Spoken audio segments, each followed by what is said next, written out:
Welcome to Sun in the Occult, where the hidden, unseen, secret, and sacred aspects of reality is brought forth to the light.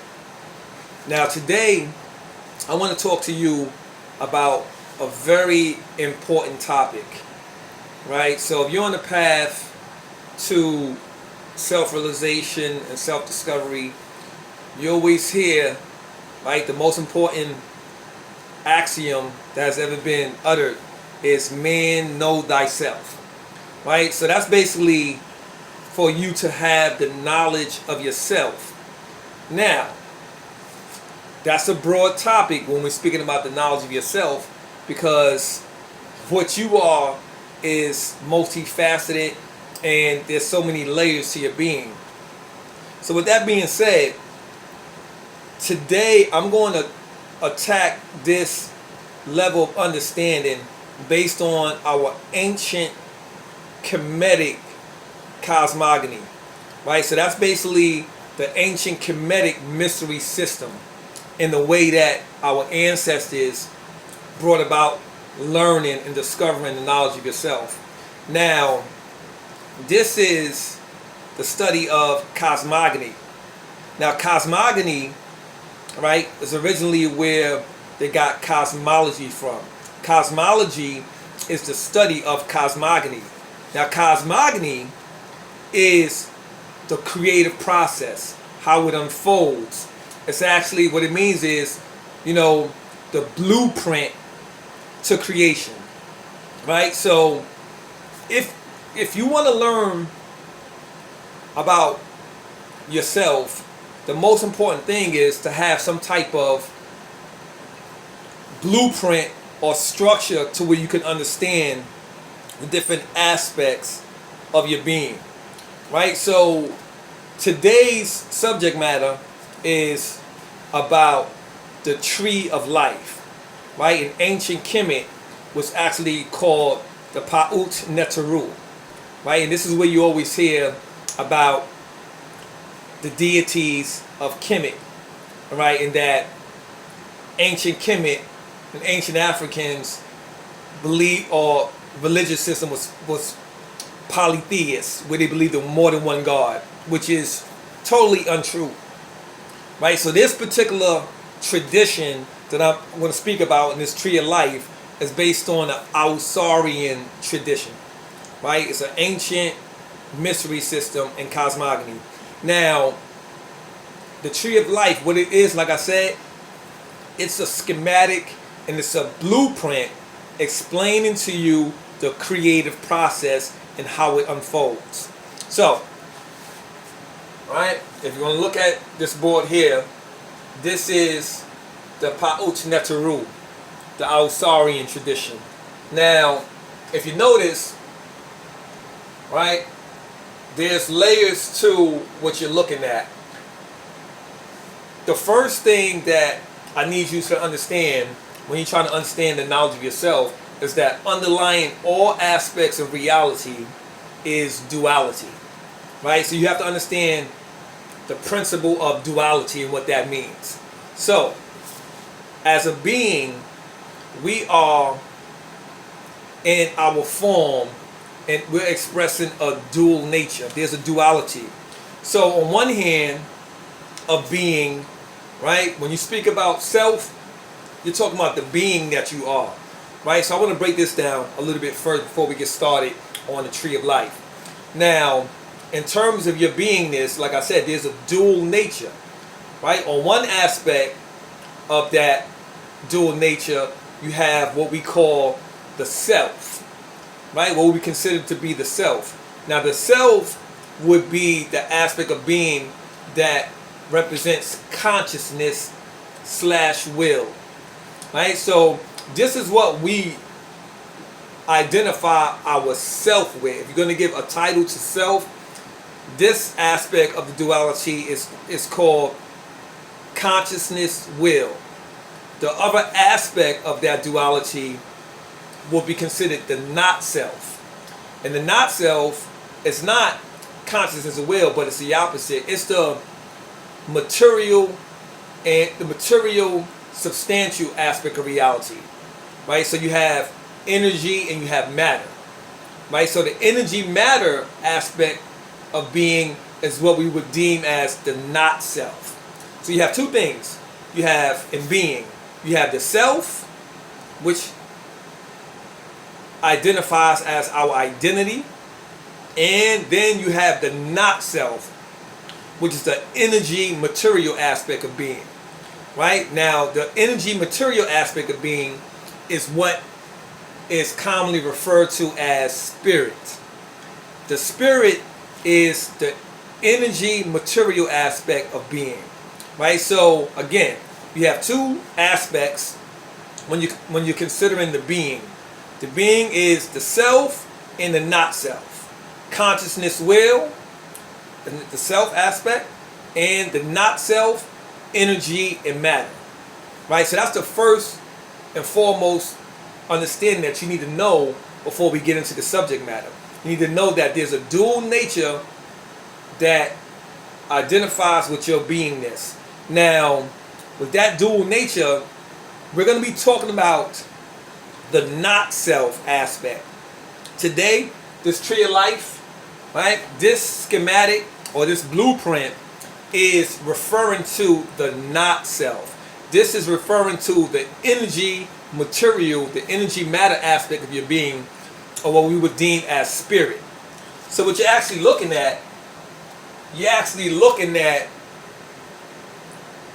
what we would have to say is the spiritual anatomy, right? Anytime you need to gain a knowledge of a subject matter, right? You need to know the structure of a thing, and that's what this is. So the tree of life is considered the spiritual anatomy of a being, right? So we talk about the spirit aspect.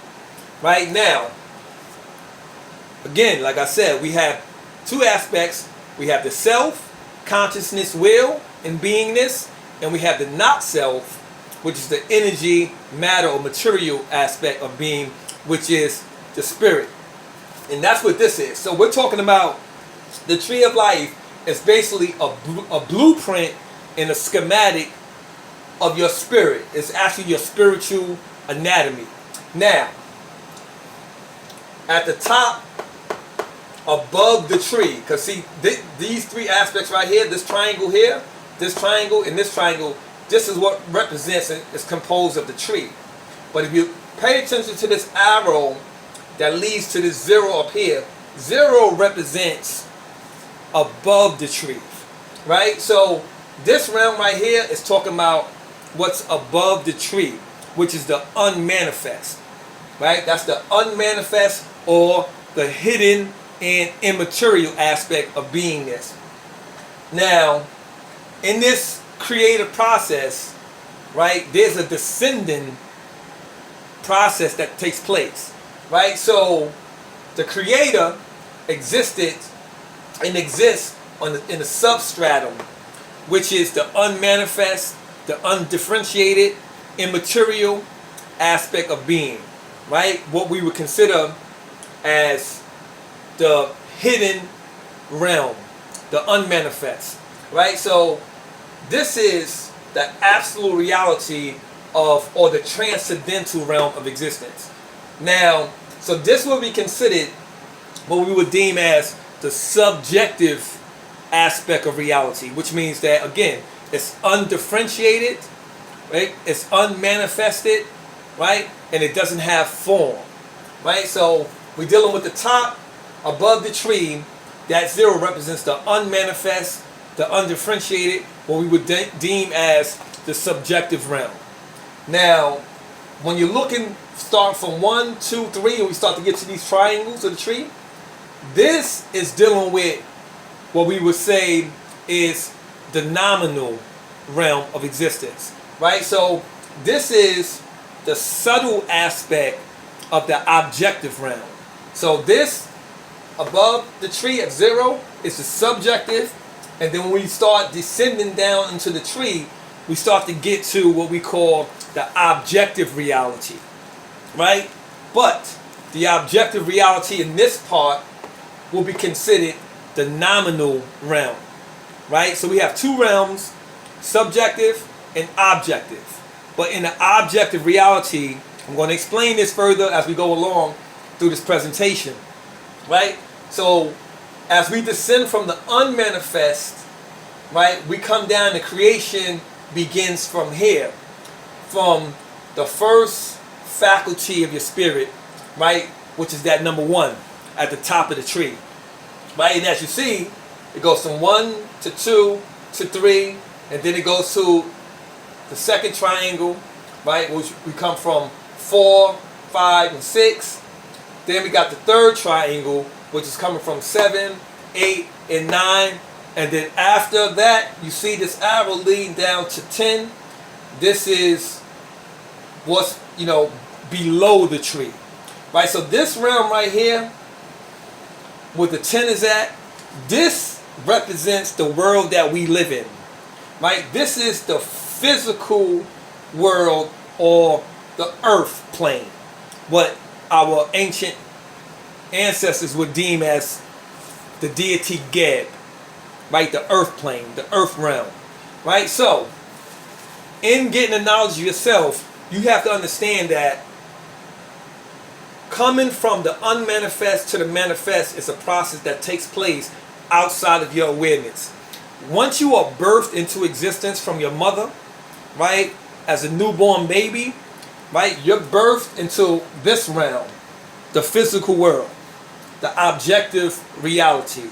So you start as a baby in this world, and then what has to happen in order for you to gain self-realization, or what people are seeking when they say spiritual enlightenment or transcendence or the kingdom of heaven, we seeking to ascend back from the realm that we currently exist in the physical world and ascend up back to the unmanifest realm, or the undifferentiated realm, or the absolute realm, the transcendental realm. But it's a process how this unfolds.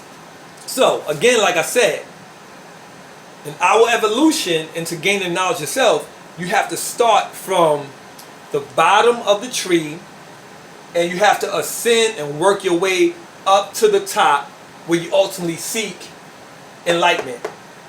Now, the 10, this realm, right? This is the realm of Geb. Now, like I said, this is the physical world, and it has two different aspects in this world. And as you see here, the two different aspects of the physical world is the Kab and the Kaibit. Now I'm going to explain the difference between the physical world. Now this Kab aspect that I'm referring to, this is referring to what we would consider the molecular structure, right? The world of atoms and molecules, or what we would say the physical world. The things that you can bump into, right? The physical body, the physical world, right? The world of form, of things, that objects that you can bump into. And then from up to the next aspect, the Kaibit. Now, this aspect of the physical world is what we would consider the animal spirit. Also, in other words, it could be considered the vital body, or the vital world, or the astral world, right? But basically, it's the realm of electromagnetic forces, right? So this is the world, right? This is that part of being that actually permeates the physical body. It's what actually animates and gives life to this physical body. Without this aspect right here, the Kaibet, or what we call the vital body, or the astral plane, without that realm, without this aspect of the physical world, this molecular structure will be nothing but a lifeless, dead shell. It will be inanimate, and it would not be in motion or have any vitality or exuberance or life to it. It would just be a dead structure, sort of like what you see when you go to a funeral. When you go to the funeral and you look inside the casket and you see, someone has transcended, and you look into the casket, what you're actually looking at the cob, the molecular structure, the shell. But when you look at it, right, it's lifeless. It's not animate, right? It's a molecular structure, but it does have no life in it. It's this kaibit that permeates that physical molecular structure that gives you the life that you see right here. Now, this is the same realm of kind of when you think about the electromagnetic forces or the vital body, the things that permeate the body, right? It's actually the world of the senses. It's the actual process that functions through, that makes your senses operate, right? So seeing, hearing, touching, smelling, these senses and emotions, right? This is a process of that kaibit, or that electromagnetic frequency or force, right? So this is that realm that flows through you, that gives you your senses, that actually your thought processes that actually operate, right? That plane or that energy that flows through you, right? The process, because it needs your functions, right? And also your physiological functions. Now, in order for your physiological functions to operate, it needs energy, right? The main factor of the life process is to be electric and to be energized. That's what animates and gives life and motion to your life, which is the energy. So that's what this realm is. So you're birthed into what we call the objective realm, or the phenomenal realm of existence. So the 10th sphere, or the sphere of Geb, right, which houses the kaibit, right, the electromagnetic forces, right, the senses, the emotions, the vitality, and the molecular structure, the atoms and molecules in the physical body. These two things make up what we are in this existence, what we call the physical world, right? So this is the realm that we're birthed into. We're birthed into on the Geb realm, or the 10th faculty below the tree. Now this is the objective realm, or what we say the phenomenal.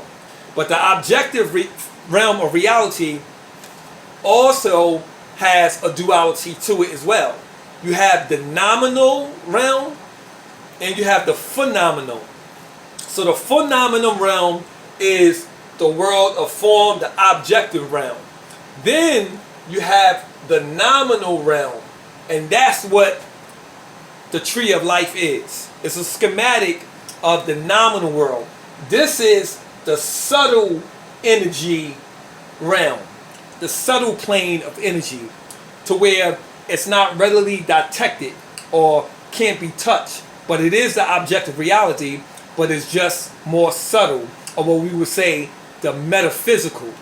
This is the nominal realm, right? So we're born in the phenomenal realm, and we have to gain the knowledge and understanding of ourselves to understand ourselves on a metaphysical level, right? On a nominal level, right? A more subtle realm or subtle plane of energy level, right? So from below the tree, birth into existence, coming into your spirituality, the first faculty of your spirit that you're going to come and have access to is the 9th faculty of the spirit, right? Now this 9th faculty, this is actually dealing with what we would say is the ability to learn or to imitate, indiscriminate imitation, right?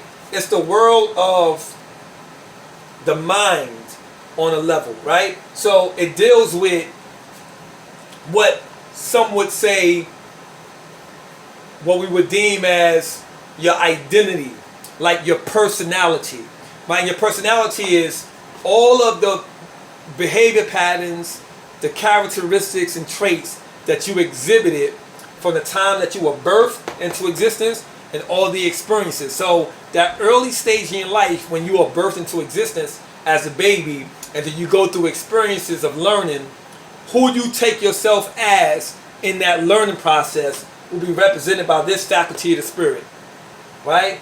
This faculty of the spirit, the ninth faculty, is what we're speaking about right now. Now, this is what some would say is the subconscious realm of existence, right? Again, like I said, it's that part of you that actually takes what you take as your identity, right? Your memories as a part of this realm, right? How you learn, also the dream state, because this is the state of when you're first birthed into existence.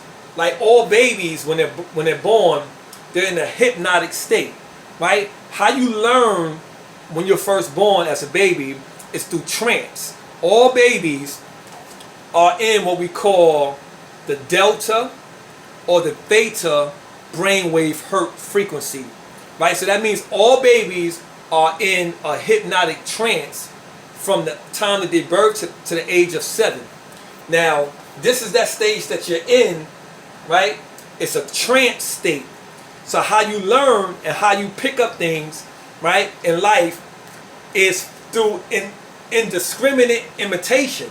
But as a baby, because you're in that hypnotic state or trance state, this realm represents the trance state. That's how you inculcate information into your mind, right? So again, this faculty is what we all take ourselves to be, right? Because this is how we learn, right? We indiscriminately imitate the things that we see until we grasp, we download it while we're in that trance state, right? And we learn.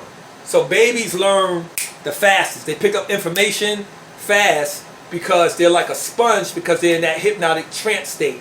So this is the first faculty, the first aspect of development in the way that you learn. Now, like I said, you have to actually develop from the bottom up to the top. So that's what ascension or resurrection is basically, signifying. It's signifying that you have to come from the bottom and you have to ascend or elevate up to the highest point or realm of consciousness. So you come from this state, again, the world that of personality is what you take for as your persona or your personality, what you think you are, right? All of the experience that you had in your life, right, in your memories, is all stored in this faculty of spirit, right? Then what do you have to do next? The next thing they're going to do, right, when you're birthed and you go through as a baby, you're learning in that trance state, the next thing you're going to have to go through is the educational process, right? So next you're going to be sent to school, and now we have to develop the intellect aspect of your mind. So this first triangle all represents what we would call the Sahu man or the Sahu division of the spirit, right? It's the psyche, the mind, right? So we're dealing with the trance state, indiscriminate ability to learn, right, and encode information, right? Also your memories. And then the next aspect of the mind that needs to be developed is the intellect. Now, the eighth faculty of the spirit is dealing with what we will call verbal symbols, right? This is the realm of names and descriptions. So when you go to school, you start learning how to write, and you start learning how to, put words together, spell words, and learn words, right? So this is the first beginning of the process in your life where you're actually being educated, right? So they putting words and descriptions into form. It's the intellect, right? So this aspect of your being needs to be developed, right, in order for you to have what we call knowledge, right? But no, reality, it's not knowledge, it's actually information. You're being informed, right? You're being formed with information. So something that's coming from outside is being put into you in order for you to have a level of understanding and identify with it, and then you start learning language, right? You start communicating, right? So this is the realm, right, of, like I said, verbal symbols, names, and descriptions. So the intellect needs to be developed. But when you think about it, this whole left side of the pillar from 3, 5, and 8, this is all representing the left hemisphere of the brain. So it deals with segregative thinking. So the world of verbal symbols, names, and descriptions is what actually separates things from other things, right? So you learning how to segregate things and differentiate things from other things. Like, for example, right, this is a book, right? So B-O-O-K. So you learn that, and you learn this is a book. Then, right, you go to school, you learn this is a marker, right? So this has its own name and description and its own meaning to what this means. But the marker is differentiated and separated and distinguished from what a book is. So it's basically how we give verbal symbols to identify different things, and then it gives it meaning. These are mental constructs that we learn. So we learn mental constructs as a child to develop the intellect, right? And we give meaning to things through the names and descriptions, right? So that's the intellectual aspect of the mind that needs to be developed, right? So this is the world of verbal symbols, names, and descriptions, right? The segregative aspect of what differentiates the marker from the book, right? So we learn how to distinguish and separate things because we're dealing with the left hemisphere of the brain. Now when we venture over to this aspect, the seventh faculty of the spirit, now as you see, we just changed over to the right pillar, right? The right side of the tree. Now, this faculty of the spirit represents pictorial symbols, right? It's the artistic realm, the realm of imagination. So we're dealing with the right hemisphere of the brain. It's how things are unified, right? So this is another aspect of how we need to learn. We need to learn through imagination, right? So when you're imagining, what you're doing is you're actually conjuring up an image in your mind of something, right? And then that image in your mind stays there polarized, and when you actually dwell on that image long enough, that particular thing comes into manifestation. But this is a creative aspect, right? It's the aspect of the mind that we deal with when we deal with meditation. So when we deal with meditation and we deal with visualization, things of that nature, they tell you to close your eyes and imagine or visualize yourself achieving a particular goal and develop that emotional, that emotional feeling with the imagination, and then you can bring that thing into manifestation or to existence. So this is the creative aspect of the mind. But this whole triangle is dealing with what we call the Sahu faculties, the Sahu man. So we're dealing with the psyche. This is all dealing with the psyche. We're dealing with the trance, how you encode information, which ultimately becomes your personality and your memories. We're dealing with the intellect, right? The names and descriptions, the verbal symbols, how you differentiate and distinguish things from another. And then we're dealing with pictorial symbols, right? Artistic, imagination, the creative aspect of visualization and creativity.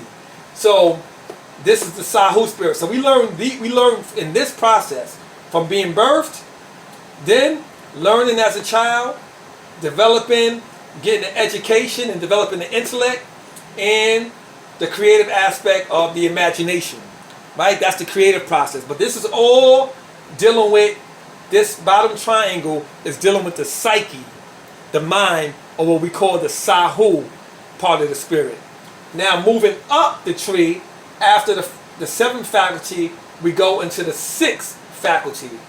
Now the sixth faculty, this represents the realm of freedom, right? So it represents your intention and also your will, right? So if you look at this particular triangle, right, it's in between the first triangle and the last triangle. So it's in between.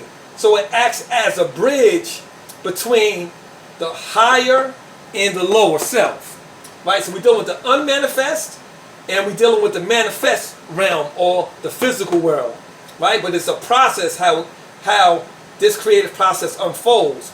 Now, gaining the knowledge of ourselves, we have to go up the tree, right? We have to go up the tree, right? So after we come from the psyche or the mind, the sahu faculties of the spirit, we move it into the ad division of the spirit, right? So this is dealing with the freedom. Like I said, it's in between the higher and the lower, so it acts as a bridge. But this is what gives you your freedom to be able to choose, or what we call the will, right? So the will is what gives you your choice, right? So you can't say that you have freedom unless you have a choice. So this faculty of the spirit is dealing with that. It's dealing with your ability to discern between one, the lower, and the higher, and to make a choice as to what you're going to capitulate to.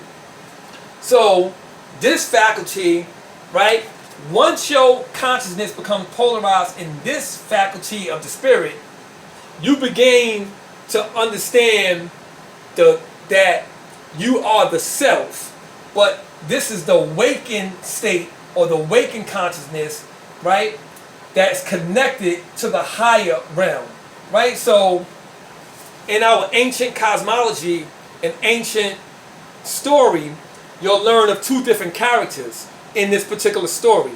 So well, it's actually three characters. The three characters is Ausar, Heru, and Auset. So those three characters represents those three faculties of the spirit, right? So we didn't get to this part yet, but just keep in mind that the number one, the first faculty is dealing with Ausar, the deity Ausar, which is the father.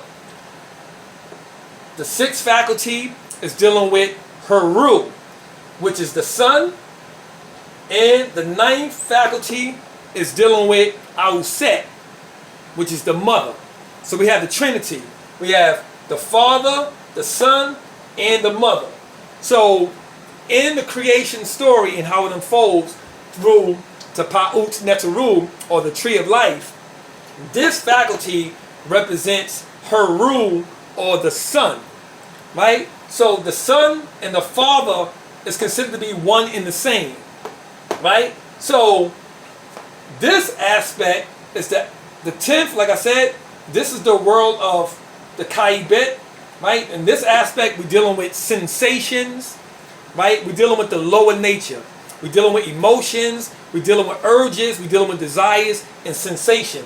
So this process, what it's actually doing is showing you how to develop and gain freedom and knowledge of yourself to be free of the lower realm, or the realm of desire, the realm of your urges and your desires and the sensations. So when you get to this faculty, the sixth faculty, we're dealing with the ability to have freedom away from being compelled by your urges and your desires. So we're going up the tree, and it represents what we would consider the hero, right? So in all, mythological stories, there's tales, there's a heroine. The hero represents the sixth faculty, or Heru, the freedom to choose between the higher and the lower self. But you first have to gain recognition that the that the Son is one and the same with the Father, right? So the Son, being one and the same with the Father, has the freedom and the ability because he is free and not compelled. So this faculty is dealing with, again, like I said, your ability to choose between your lower nature and your higher transcendental self. That's what this faculty is dealing with. So when you get an urge, right? Let's say you like alcohol and you like drinking and you develop an addiction and an appetite towards drinking alcohol, and then certain days where, because you've been drinking, right? Your body is going to actually start having an urge and a calling for you to indulge in drinking that alcohol. And when you get that urge, you get a desire, there's going to be a strong, impelling feeling that you feel inclined to want to capitulate to it. This aspect of your being is that first sense of freedom, to be able to ignore, to be able to feel it, and to be impelled but not compelled by it, and to be able to have the freedom to resist. That's what this faculty is dealing with. So we're dealing with the freedom and the ability to choose the higher or the lower. So it's the sense of freedom or what gives you your choice. That's what this faculty is dealing with. Right now, as we move up the tree, we move over to the fifth faculty. Now this faculty is dealing with what we would call divine protection, or what we would call divine justice. So this is a warrior faculty of your spirit. It's the ability to deal with war and aggression, right? Combat, right? Conflict, right? So when you move up this faculty of the spirit is what actually gives you the strength to actually go to war or combat the urges that you may be feeling and cut yourself off from the lower aspect. So this aspect deals with what we would say protection, right? Divine protection, right? It's a war aspect to your spirit. It's what gives you the ability to combat the lower nature, right? So we're dealing with that aspect. Now, moving along the next side of the tree, which is the fourth faculty of the spirit. Now, this faculty of the spirit is dealing with what we call law and truth. So this is dealing with the law, universal law and principles, right? The world of interrelations and the world of interdependence. So this faculty of the spirit is basically the realm of synthesis, right? It's the world of synthesis. It shows you how things are all interrelated and how things are all connected, right? So it's a more abstract aspect of the mind, right? But it's still a form of the mind. This will be the concrete mind, right? The psyche, right? The indiscriminate ability to learn in trance state, intellect and imagination, right? So the concrete mind. In this triangle now we're dealing with the abstract mind, right? But this realm, the fourth faculty, that's dealing with interdependence and interrelation. It's showing you how all things are interrelated and interdependent and interconnected, right? It's showing you the oneness, how things may appear to be separate, but underlying, there's a underlying connection and oneness to all things, right? So this is what this second triangle, the middle triangle, is the ab division of the spirit.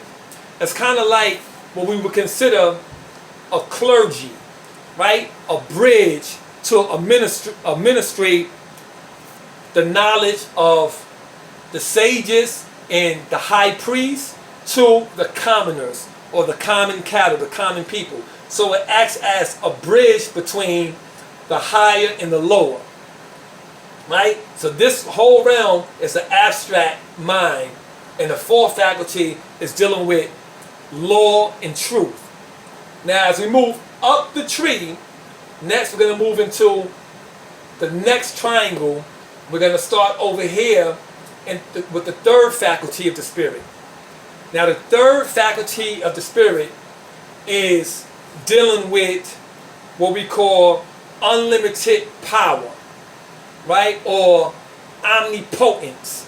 It's the ability to be all powerful and to summon, omnipotent power, right? So to be able to do, and the ability to do and achieve something, it's unlimited, right? So that's what this faculty of the Spirit is. It's dealing with actually separating from the lower. It's the first stage of the death and the total separation from the lower to the higher. Because when you deal with this particular triangle, if you notice, this triangle is, right? The apex of this triangle is pointing to the top, which is leading to above the tree.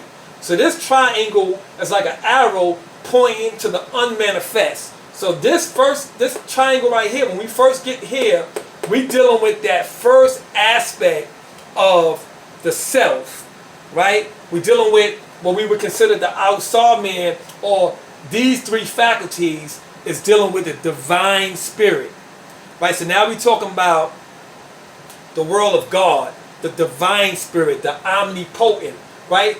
Total separation or death from the lower realm.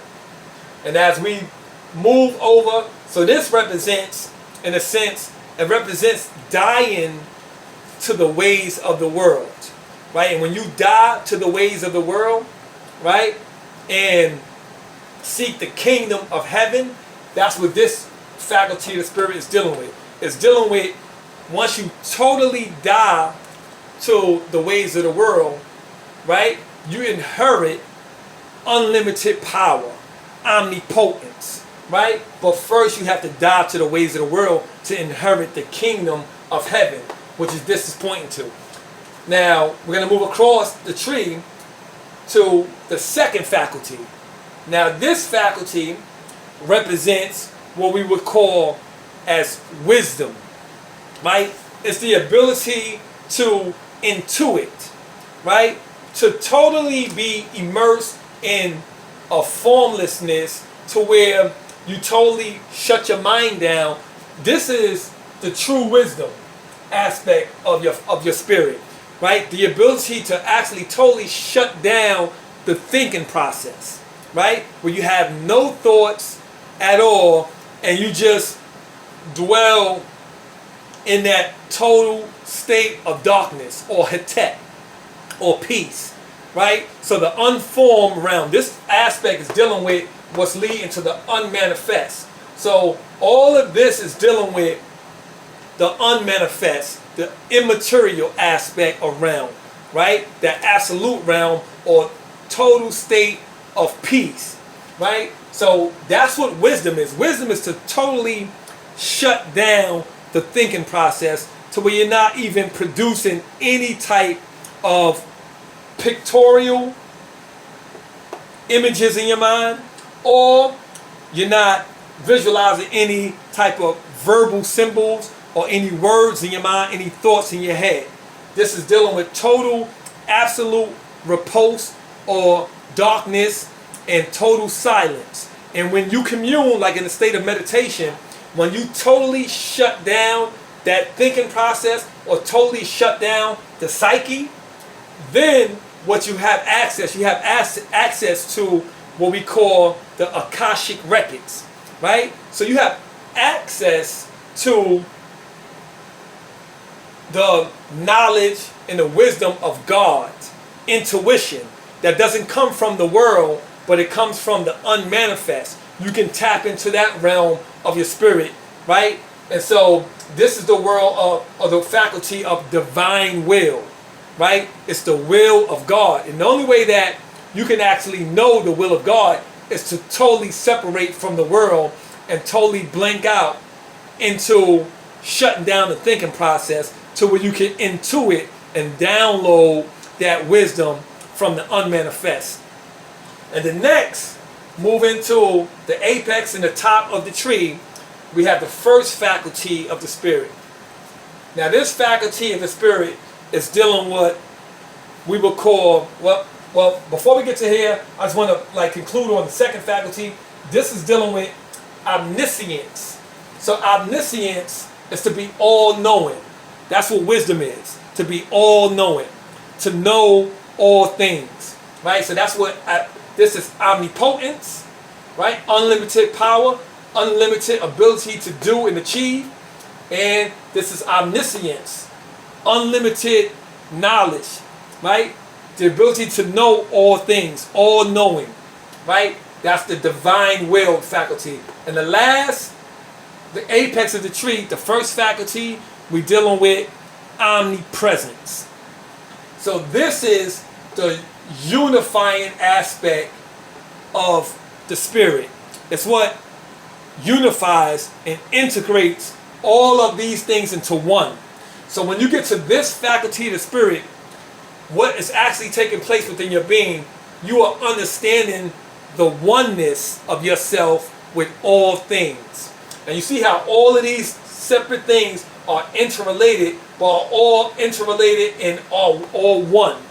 Right? So it's dealing with omnipresence, the uni, the oneness, right? So we're dealing with unity, the oneness and the unity and the omnipresence are how we gain understanding that we are one with all others and all other things. There's a oneness to this whole creation.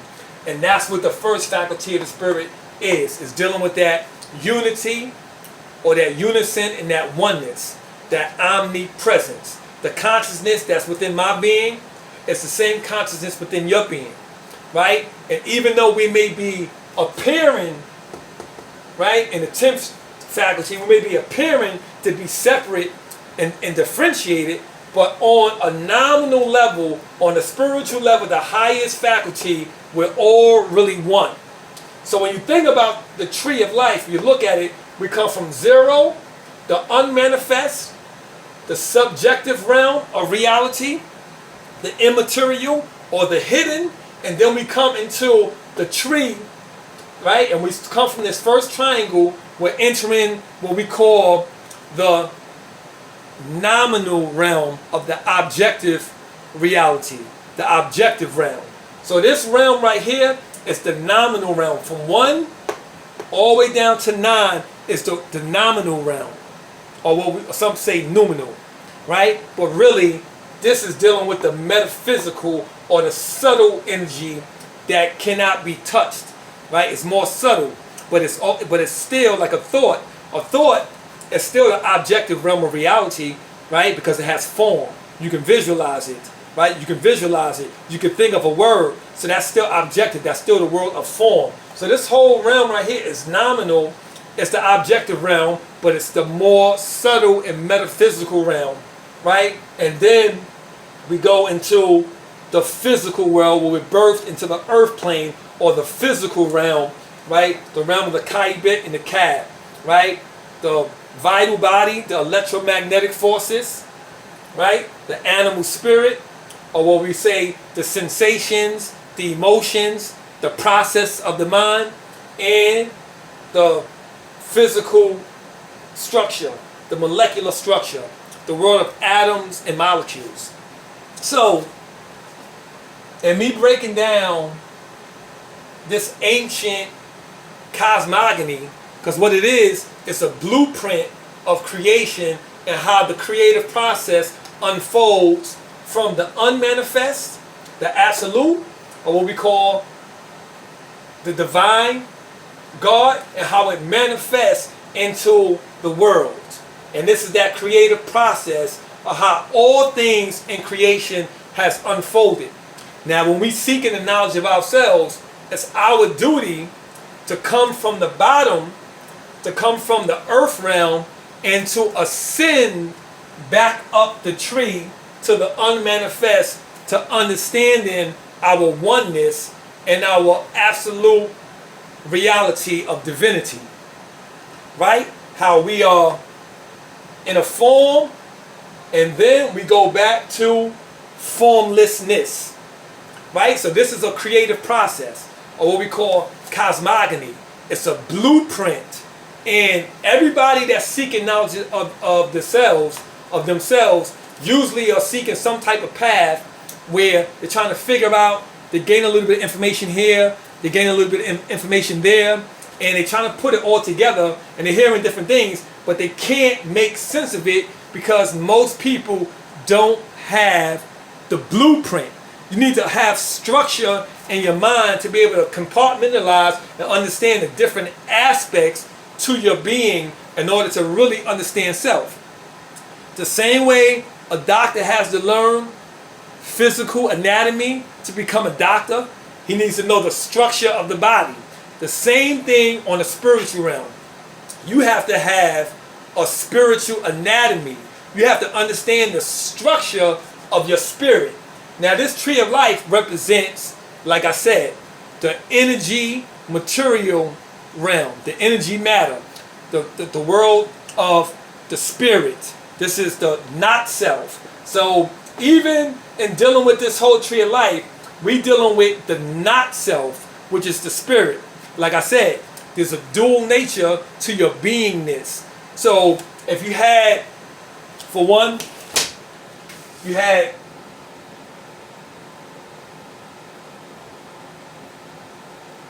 being, right? In that being, it would be two aspects to the beingness, right? The first aspect would be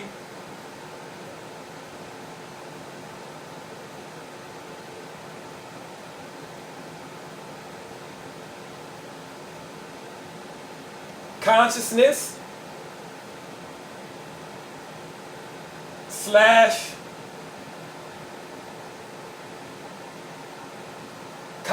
slash will, right? So this is what in beingness will identify as the self, right? But the other aspect of the dual nature would be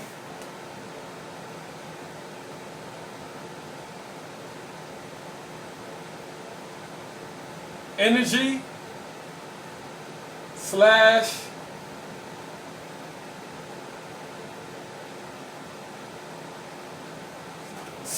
matter. And this aspect will be dealing with the not self, right? Or what we would say, the spirit. And so this whole tree of life, right? This whole triangle, this triangle, right? From above the tree all the way down to below the tree is dealing with the not self. It's dealing with the energy material aspect of your being, or the spirit. So you have to understand the spirit, right? But the part of the self, the other aspect of the dual nature, is the consciousness slash the will, right? So that part of you, the consciousness slash the will, is immaterial and it's formless. It's intangible, right? So it's not any of these things. It's what actually permeates all of these things. Now that consciousness can be polarized in any one faculty of the spirit in any one given state or time. So a person that's very intellectual, a person that is very good at orating or talking and speaking and being able to give verbal form to things, to be able to describe things, that person's consciousness will be polarized in the A faculty of the spirit, where they have developed the intellect, right? But that just means that consciousness, that which you are as consciousness, is polarized in this aspect of the spirit. Now the whole key to gaining self-realization and self-enlightenment is to have consciousness ascend all the way up, all the faculties of the spirit, all the way up to the transcendental self, and understand itself and realize itself at this level, in all levels simultaneously, right? So you're supposed to know yourself and have contact and union consciousness on all these faculties of your spirit all in one time, and you have to be in compliance with all of these universal laws and principles of your being. Right? So that's what the tree of life is all about. And this is the most fundamental knowledge that our ancient ancestors have left us as a blueprint to get back to that self-realization and that knowledge of ourselves. So, there you have it.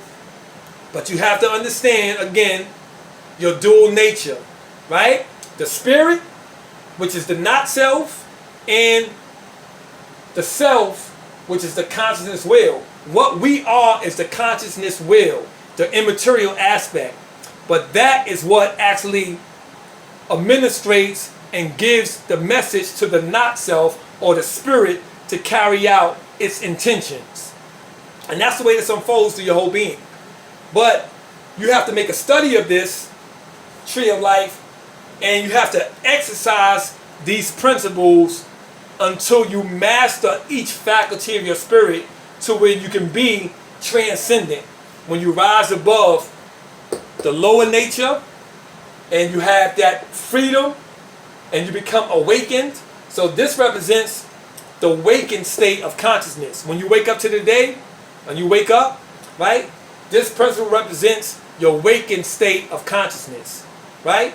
This state right here, the ninth faculty, will kind of represent the dream state, right? Or the subconscious state, right? And of course, this state right here will represent your super consciousness, right? To where you're connected to all things and you understand your oneness. So that's all. Now you have it.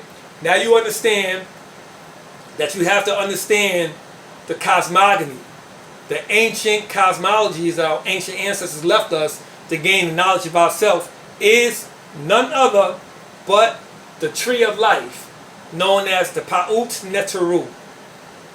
And with that being said, I'm going to say Hatet, Namaste, Ashe.